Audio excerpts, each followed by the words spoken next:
Desead como niños, eso se encuentra en 1 Pedro 2, como niños recién nacidos, la leche espiritual no adulterada, para que por ella crezcáis para salvación.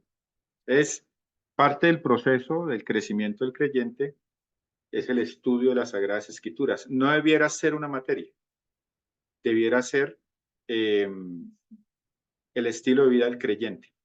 Tener un hábito, tener una forma en que estudie y analice las Sagradas Escrituras de una manera autodidacta.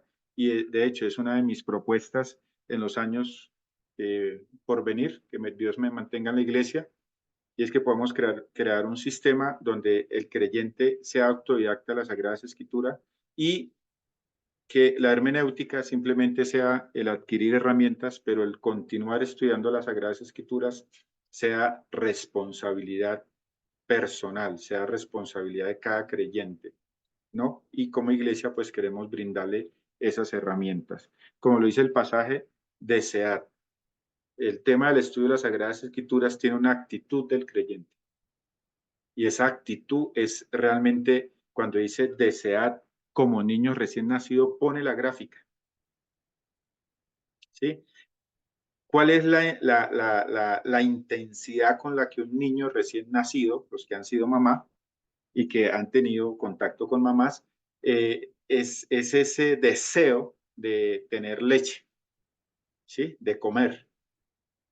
Y el apóstol, guiado por el Espíritu Santo, escribe, desead como niños recién nacidos la leche espiritual no adulterada. Y cuando está hablando de la leche espiritual, está hablando de las Sagradas Escrituras.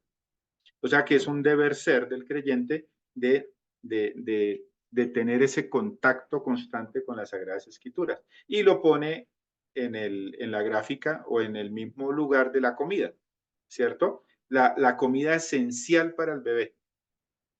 Así como la comida esencial para el bebé es la leche, así la comida esencial del creyente debe ser las Sagradas Escrituras. Es lo que entiendo del texto. Y dice que si nosotros crecemos, perdón, si nosotros deseamos y comemos de esa leche espiritual, entonces vamos a crecer para salvación. Vamos adelante, más adelante vamos a entender un poquito las terminologías de salvación, de la salvación posicional, de la salvación condicional, de la salvación experimental. Pero cuando está hablando de la salvación ahí es para que crezcáis para salvación, está hablando de la salvación mientras que está en la vida terrena, mientras que está vivo. O sea, nuestra salvación no solamente se efectúa a nivel eterno, sino que también se efectuó de la esclavitud del pecado en la vida terrena, en el día a día. Y por eso dice, para que por ella crezcáis para salvación. Sí o sí, el estudio de las Sagradas Escrituras es un anhelo, un deseo, una actitud correcta que debe tener el creyente. Pero bueno, en el día de hoy vamos a verlo a través de esta materia, ¿de acuerdo? Entonces, eso es lo que vamos a hacer. Eso es lo que vamos a estar haciendo todo este tiempo, adquiriendo herramientas para que usted pueda cumplir este principio, este llamado, esta recomendación, este mandamiento que el apóstol Pedro nos da en la primera carta de Pedro, capítulo 2, versículo número 2, ¿no? Entonces voy a seguir acá. Eh, ¿Qué es la hermenéutica?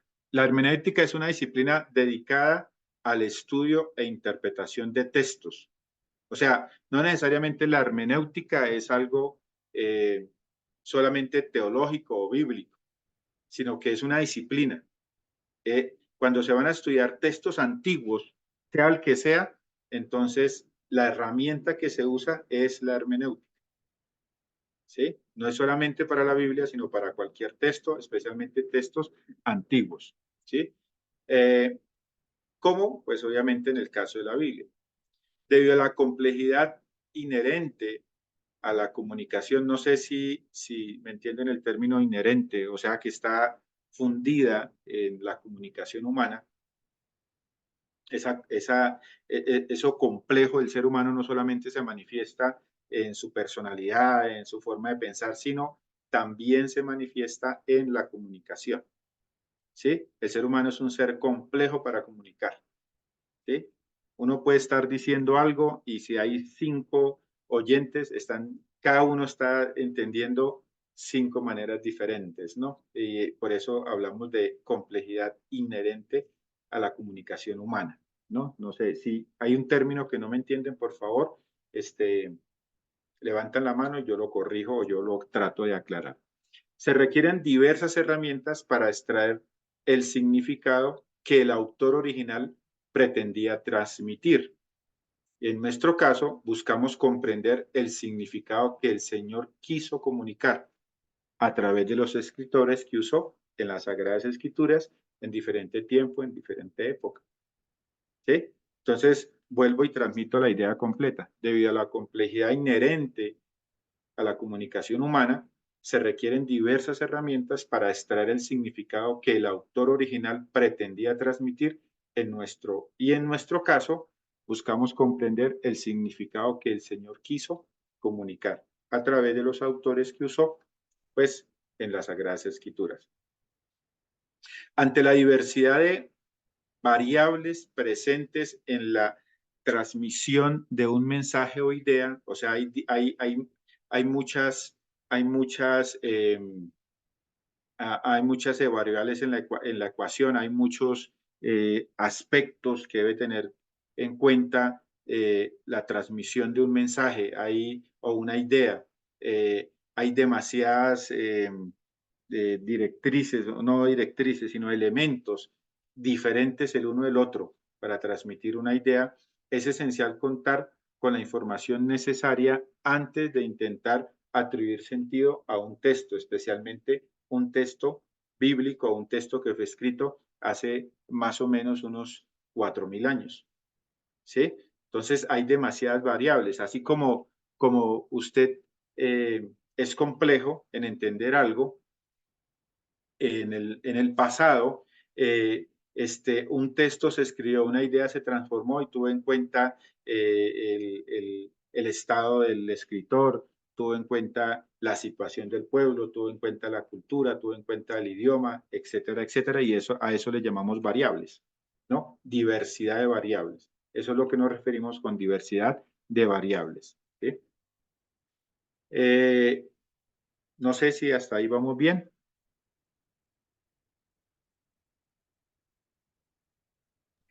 Así que extraer la idea esencial de un texto, especialmente las Sagradas Escrituras, es todo una empresa, es todo un trabajo un poquito complicado. No estoy diciendo que estudiar las Escrituras sea complicado, ¿sí? Y ahorita aclaro un poquito el tema.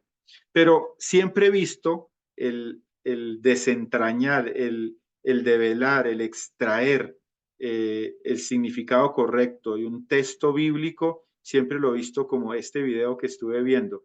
Espero que lo miren allá y lo puedan ver. No, no, no necesito el sonido, pero aquí se me quedó.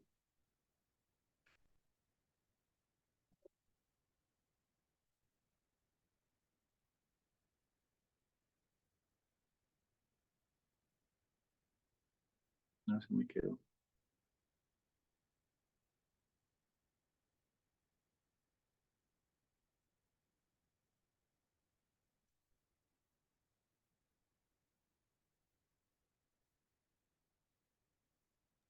Bueno, un momentico y hago una corrección técnica aquí. Dele play. No, no nos cogió el play.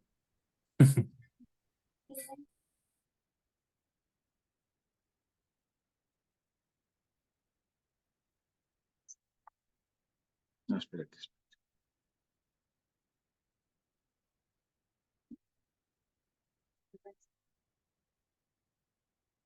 No me voy a cerrar la presentación. Espérate un momento. ¿Tú me guardaste el video o no? No me guardaste el video. Ah, está cerrado. ¿En dónde? Un momentico. Vamos a hacerlo de otra manera, pero no nos va a quedar grande la tecnología.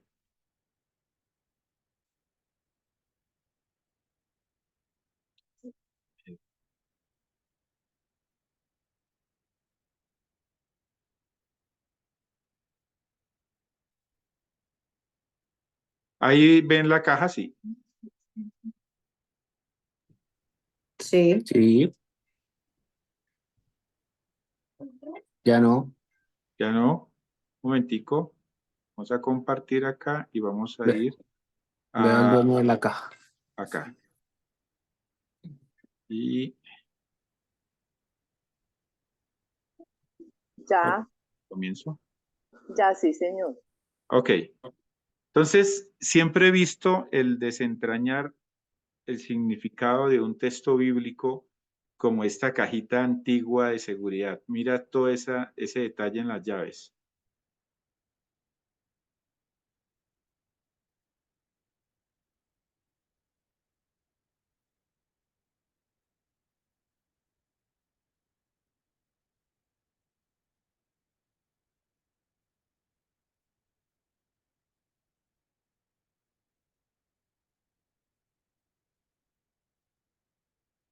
El orden en el que se deben meter las llaves para poder abrir la caja. Y yo pienso que a veces entender el mensaje que el escritor primario eh, quiso comunicar cuando Dios lo usó para escribir el mensaje es algo así parecido. No estoy diciendo que la Biblia sea difícil de entender, sino que sí se va a necesitar algunas llaves, algunas herramientas, algunos cuidados que nosotros necesitamos pues en ese proceso. Voy a volver otra vez a la presentación a ver si soy capaz, dicen por ahí. Vamos a compartir y voy a volver acá y compartir. Muy bien. Espero que ahí vean la presentación. Se ha detenido la función de compartir. No me estás... Un momento, a ver. Creo que nos está fallando el video del computador.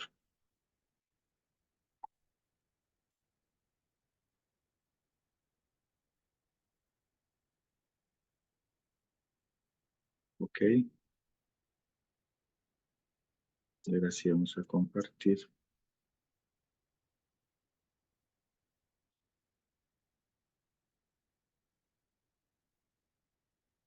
Listo.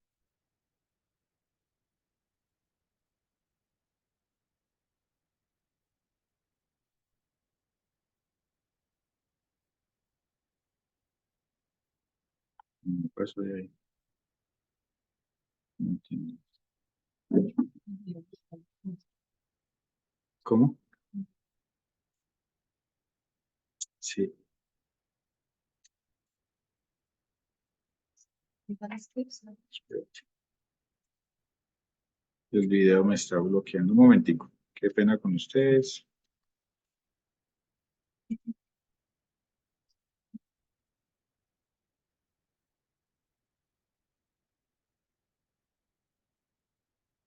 Espérame, la próxima vez mejor es el link.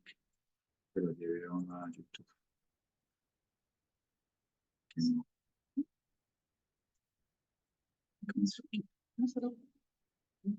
Ya. Sí, ya.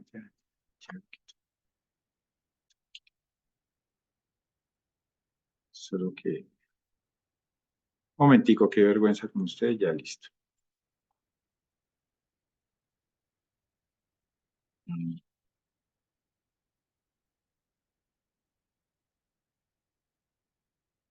Ahí estoy compartiendo pantalla, sí. No, Bueno, todavía no. ahí. Ahora sí, ahora sí. Muy bien. La hermenéutica debe ser diferenciada de lo que es la traducción bíblica. Y por eso les decía que le iba a explicar un poquito ahí. La traducción bíblica, como lo dice el texto, se refiere al proceso de convertir los textos bíblicos originales, que fueron escritos en hebreo, en arameo y griego, a otros idiomas para que puedan ser comprendidos por diferentes comunidades lingüísticas. Y a lo largo de la historia se han realizado numerosas traducciones de la Biblia. Sí, por eso usted tiene Nueva Versión Internacional, Reina Valera, la Biblia de las Américas, Dios habla hoy, la nueva versión tradicional. Todo eso son traducciones o versiones de la Biblia, ¿cierto? Ese es como el proceso que se ha hecho para que la Biblia llegue pues a todo el mundo. Pero es importante aclarar o destacar que diferentes traducciones pueden variar en la forma en que interpretan y transmiten el significado original de los textos bíblicos. Algunas traducciones buscan mantener la fidelidad literal del texto original, mientras que otras priorizan la claridad y la comprensión en el idioma de destino, además de los diferentes puntos teológicos o de las posiciones teológicas y culturales que pueden influir en ese proceso de la traducción. ¿A dónde quiero ir? Cuando usted agarra un texto bíblico, cuando usted agarra una Biblia, ¿sí? Alguien hizo todo un proceso hermenéutico para finalmente producir esa traducción bíblica.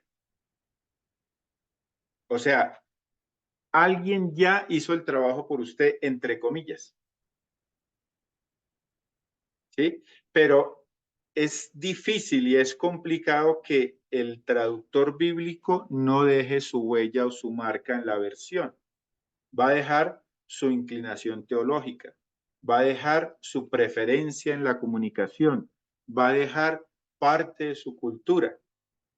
¿Sí? Entonces, por eso nosotros estudiamos aparte hermenéutica, porque aparte que tenemos buenas traducciones y respetamos y alabamos todo ese trabajo que han hecho los traductores, es deber ser de nosotros verificar que el mensaje llegue tal y como debe ser o tal y como está en los originales bíblicos. Claro, no somos unos estudiosos duros de griego, ni de hebreo, ni arameo, pero de pronto no solamente nos vamos a acercar un poquito más, sino que vamos a tener un mayor entendimiento por el esfuerzo y por todo el proceso que estamos haciendo para aprender. Entonces, hay una gran diferencia entre hermenéutica y traducción bíblica. Mientras que la hermenéutica son las herramientas para entender el texto, la traducción bíblica es un proceso prácticamente terminado o donde desembocó ese proceso hermenéutico que alguien hizo. No sé si me hice comunicar o quién me quiere retroalimentar, por favor. O que me entendieron.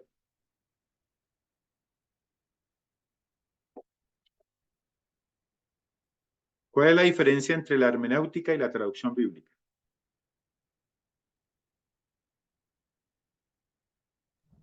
Yo entendí, pues yo entendí que la hermenéutica son como las herramientas que nos dan para, para estudiar, en este caso, la Biblia. Y la traducción se refiere a la forma en que convierten los textos, la forma como lo explican. Digamos, la Reina Valera lo dice diferente a otras Biblias. No sé si lo entendí bien. Ok, gracias Lenny. ¿Quién quiere apoyar? ¿Quién quiere ahí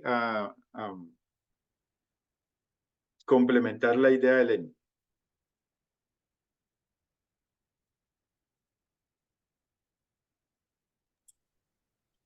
Que la traducción bíblica está un poquito sesgada al pensamiento del autor. Ok. ¿Y la hermenéutica qué sería entonces? La hermenéutica es el estudio, en este caso del texto sagrado, pero sin ningún enfoque específico, sino como buscar la realidad. Ok. Gracias, Giovanni. Camilo. Yo pienso que la traducción bíblica busca la literalidad, digamos, en las palabras, digamos. Buscar la palabra que mejor me traduzca este mensaje. Y la hermenéutica está buscando más que el mensaje que está en esas palabras tenga una concordancia dentro del mismo texto. Es decir, yo puedo traducir palabra por palabra y esto hace un acto de traducción, pero no significa que eso sea un trabajo de hermenéutica. Si yo no relaciono esas palabras con un contexto, con quién las escribió, con qué otro mensaje viene de que provocó ese mensaje. Todo eso viene a ser lo que es la hermenéutica.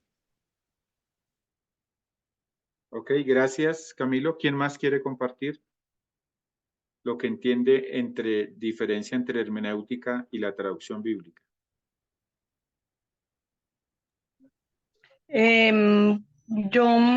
Yo podría decir lo que la traducción bíblica, pues, es el intento del hombre de hacernos llegar eh, lo que el Señor el mensaje de Dios, pues, de alguna manera, por decirlo, pues así. El mensaje de Dios que realmente es la escritura y, y el traductor ha intentado hacernos llegar ese mensaje. Ahora bien, la hermenéutica es esa parte que nosotros tomamos para tratar de entender exactamente qué es lo que ese autor quiso darnos a entender en todo el proceso de la escritura. ¿Alguien más? Pastor, lo que yo entiendo es como que la traducción es para a nivel global, es para un grupo. Y la hermenáutica ya es más como para aplicarlo a nivel personal, para yo poder buscar, entender qué es lo que el primer escritor me quiso decir a mí. Ok, gracias, Anita. Muy bien. Entonces, uniendo todo lo que ustedes dijeron, la diferencia entre la traducción, bíblica, este es el resultado del trabajo de alguien, ¿sí? Para, como lo dijo Glorita, comunicarlo a un grupo particular, en español, en inglés, pero alguien hizo un trabajo hermenéutico para llegar acá, solo que nosotros no lo vemos. Nosotros no vemos ese trabajo, ¿sí? Nosotros solamente leemos y asumimos que entendemos lo que, asumimos que entendemos lo que el traductor quería decir. Nosotros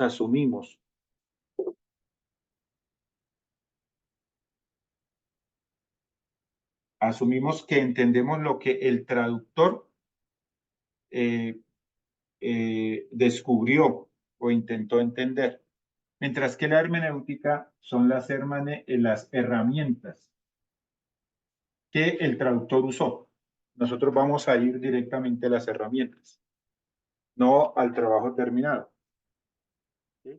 Porque el trabajo terminado, como lo vimos, puede variar. Puede variar en la cultura del traductor, en la posición teológica del traductor, en el contexto en el que el traductor quiso transmitir la idea, etcétera, etcétera, etcétera.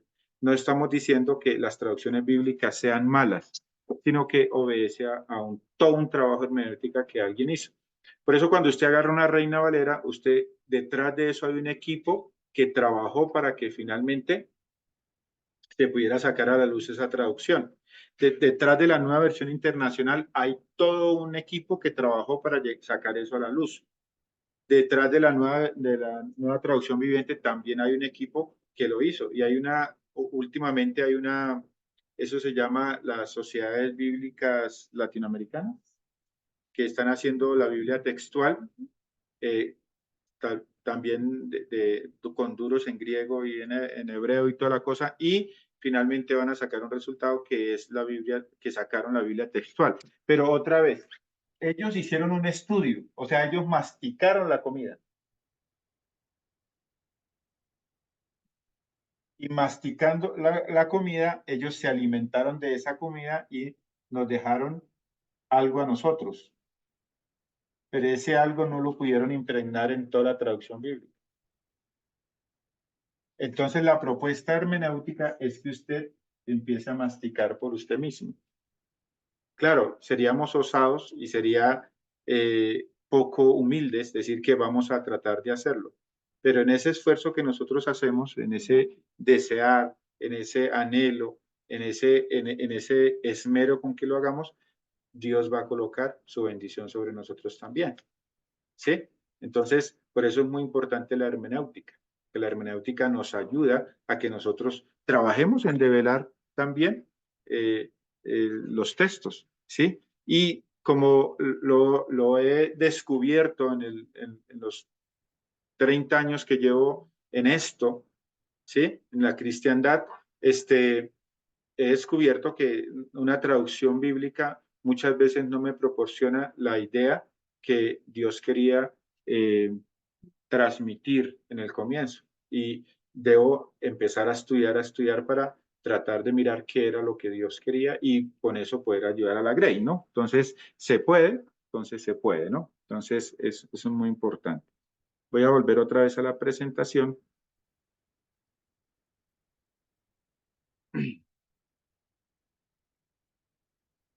Ok. Saliendo un poquito de la traducción bíblica, y dejando un poquito la traducción para hacer la diferencia, la traducción bíblica es un producto, entre comillas, terminado, y nosotros hasta ahora vamos a adquirir las herramientas a través de la hermenéutica, en el proceso. La hermenéutica bíblica se apoya en 3 aspectos fundamentales para interpretar los textos. Un aspecto es la observación, y digamos que la observación es más o menos un 70% del grueso del trabajo, un 70%.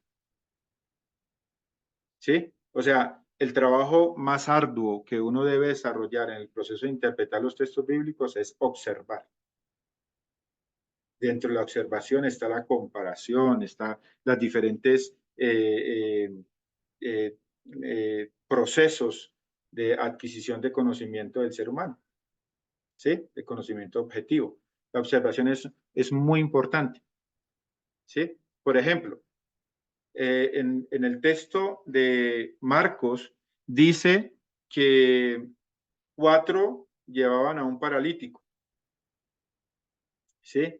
Y dice que lo bajaron, hicieron un hueco en el techo y lo bajaron al paralítico, ¿sí? Y usted dice, bueno, ¿qué pasó? Aquí en la ciudad, la mayoría de las casas tienen lo que llamamos una placa fundida de concreto. ¿Cómo vamos a hacer un hueco ahí? ¿Sí? Si yo estoy en una tribu indígena y estoy diciendo, no, es que llegaron los 4 y le abrieron un hueco, voy a dejar de compartir para mirar aquí, abrieron un hueco, pues obviamente en el contexto donde yo esté, el receptor automáticamente va a pensar de acuerdo a lo que tiene su cultura. Entonces, primero nosotros tenemos casas hechas con concreto. ¿Cómo hacen un hueco en esa casa? ¿Sí? ¿Cómo hacen un hueco en esa casa? ¿Sí? Si esto es concreto, es una placa de concreto. O si usted va a una tribu indígena y él dice, no, es que 4 se subieron al techo, ¿sí? En una maloca, en una choza, y por ahí bajaron al paralítico. ¿Sí? Entonces, dice, bueno, esto no tiene sentido. Cuando uno analiza la cultura donde se escribió el texto, las casas se hacían en barro, en un tipo de barro con un tipo de andamiaje de esta manera. Así que ellos más o menos sabían cómo estaban construidas las casas y lo que hicieron fue abrir un hueco en el lodo o en el barro que está seco, la arcilla, y de ahí bajaron al paralítico. Ahora, usted podría decir, esto es interpretación, no, esto es observación. Eso es observación porque usted estudió la cultura y no necesita interpretar nada para saber, es que las casas de allá eran de barro. Claro, usted y yo no entendemos esa forma de construir casas porque no estamos allá en la época, pero en mi tiempo, hace 50 años, estas casas se construían con bareque. ¿Sí? Y el techo se hacía un poquito inclinado para que el agua corriera. Entonces la arcilla que se hacía se secaba, se asentaba y eso corría. Se hacía con pasto, con una clase de paja para que no se agrietara, aunque había filtración, pero así se podían hacer. O cuando eso ya estaba saliendo el zinc, entonces se hacían en zinc. ¿Sí? Pero en aquel entonces no tenían el zinc, no tenían el Eternit y todavía no estaba el tema del concreto como muy sofisticado, así que lo hacían en barro. Varas, barro, y ellos lo que hicieron fue hacer un hueco aquí y bajaron la persona. Entonces, eso es observación, eso no es interpretación. ¿Sí? Eso es simplemente un proceso de observar. ¿Sí? Cuando usted dice, no, es que es más fácil que un camello entre por el ojo de una aguja que un rico entre al reino de los cielos. Entonces usted automáticamente, claro, usted dice, ¿y una aguja? ¿Cómo puede? Es que obviamente, ¿cómo usted va a meter un camello por el ojo de una aguja? Pero cuando usted estudia la cultura y usted se da cuenta que la aguja es un estrecho pasadizo que quedaba en la puerta principal de la entrada de una ciudad, pues aquí había una aguja, una puertica pequeña, que no cabía un camello por ahí. Eso es observación, eso todavía no es interpretación. ¿Sí? Simplemente usted está mirando los diferentes aspectos de lo que está escribiendo el autor bíblico. ¿Sí? De pronto la interpretación es la comparación en la que hay entre lo difícil que es que un camello entre y un rico entre al reino de los cielos, ahí ya, pero eso hasta ahora es observación. Así que el grueso de la hermenéutica bíblica gira alrededor de la observación. La interpretación es tal vez un 15% y el otro 15% es la aplicación o el 10% es la aplicación. ¿Sí? Entonces, la interpretación es desentrañar el mensaje y hasta ahí solamente ha llegado una parte. Cuando usted lo convierte en algo que lo pueda usar en su cultura y en su generación, ahí es cuando hablamos de la aplicación. ¿Sí? Y ahí se cumple todo el tema de la hermenéutica, por así decirlo, por lo menos la hermenéutica que nosotros vamos a estudiar, ¿no?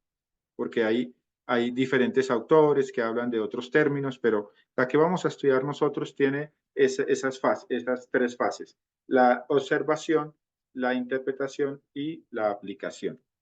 Cuando hacemos un mensaje, nosotros solemos hacer ese proceso cuando estamos durante ese estudio, ¿sí?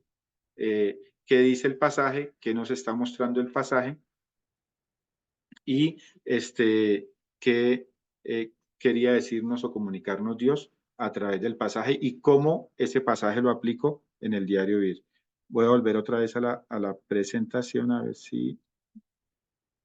Pero aquí no la veo.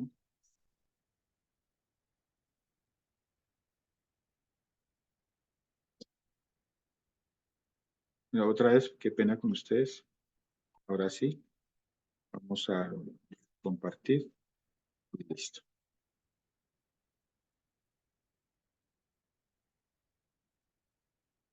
Creo que es esta la que estoy compartiendo. Ahí. Listo. Muy bien, seguimos adelante con la presentación. La meta de la hermenéutica. Un aspecto crucial de la hermenéutica, por lo menos en su intento, o sea, la hermenéutica intenta, fundamentalmente intenta, aunque no siempre se logra en su totalidad porque va a depender mucho del estudiante de la Biblia y del que esté usando las herramientas. Entonces, un aspecto crucial de la hermenéutica es situarnos en las condiciones similares a las que el autor experimentó al momento de escribir el mensaje. ¿Sí? Entonces, es como transportarnos al instante cuando el autor lo escribió, qué sentía, qué estaba pasando en ese momento, históricamente dónde estaban, geográficamente dónde estaban, etcétera, etcétera. Entonces, la hermenéutica busca como transportarnos allá a ese lugar donde el autor escribió para uno poder tratar de extraer lo que se quería comunicar, ¿cierto? Entonces, eso es muy importante. Por eso, entre más información tengamos, más vamos a tener la posibilidad de degustar el significado original. Por eso es muy importante los contextos, el contexto cultural, histórico, geográfico, socioeconómico, religioso, entre otros. O sea, es diferente, por ejemplo, el contexto geográfico, es diferente un desierto a una selva. El valor del agua en el desierto es totalmente diferente al valor del agua en la selva. O sea, son cosas totalmente diferentes. Y si usted no tiene cuidado del contexto geográfico para entender un poquito lo que está tratando de comunicar el escritor bíblico, pues usted va a quedarse corto en el proceso. ¿Sí? Por eso a veces alguna de las técnicas que hay para uno transmitir es buscar un elemento que sea igual de importante para el autor, el que escribió, y compararlo, que sea igual de importante a mi tiempo. ¿Sí? Por ejemplo, cuando el Señor Jesús dice, yo soy el camino, la verdad y la vida. Claro, como Él lo está hablando de un contexto del desierto y todos allá caminaban, allá no había carreteras así, había caminos y era lomo de mula, etcétera, etcétera. Y las distancias tenían que ver mucho con el desierto. Perderse, no conocer el camino era definitivamente la muerte. ¿Sí? Por ejemplo, si yo estoy en Canadá, yo puedo utilizar todo el tema de la nieve, que eso es muy importante saber el camino. Entonces tendría como sentido el concepto de conocer el camino allá, pero aquí en la ciudad, ¿sí? Cuando usted utiliza el GPS del celular, cuando usted utiliza los tips, el número, no tiene tanto sentido para nosotros como para lo que significó el camino para ellos, ¿no? E histórico, qué está pasando, socioeconómico, cómo se ve allá la parte económica. Hay esclavitud, hay feudalismo, hay monarquía. Todo eso ayuda en el proceso de interpretar el tema, a extraer el mensaje, pues, bíblico, ¿no? A manera de conclusión, dice, a medida que profundizamos en las circunstancias que rodearon el texto, obtendremos una mayor claridad sobre el mensaje original. Es este enfoque detallado en los diferentes contextos lo que permitirá una interpretación más precisa y sobre todo más significativa para nosotros. ¿Sí? Y como usted y yo somos los que estamos haciendo el trabajo, la labor, entonces Dios ahí en medio del poder del Espíritu Santo va a hablar a mi corazón. Me va a ayudar incluso en el proceso de estar estudiando, me va a ayudar a utilizar lo que era la idea principal del mensaje para que tenga sentido en mi diario vivir. Y eso es pues algo muy importante en el proceso del estudio de la hermenéutica. Entonces, la hermenéutica son herramientas que usted va a adquirir para ayudarle a que usted pueda entender cuál fue, o por lo menos acercarse en parte al mensaje original que Dios quería transmitir usando el autor bíblico, ¿sí? Usando el escritor bíblico, ¿sí? Y a veces hay mensajes que incluso Dios tuvo que superar el tema del autor bíblico. Y ni siquiera el autor bíblico a veces supo lo que escribía, como por ejemplo una profecía. ¿Sí? A veces el autor bíblico no tenía todo y Dios tuvo que superar al autor bíblico y dejarla, y nosotros hoy día la estamos estudiando. ¿Sí? Pero Dios siempre nos deja pistas para nosotros poder realmente entender lo que era esa intención. Muy bien, hemos llegado a la primera clase de hermenéutica. No sé si tienen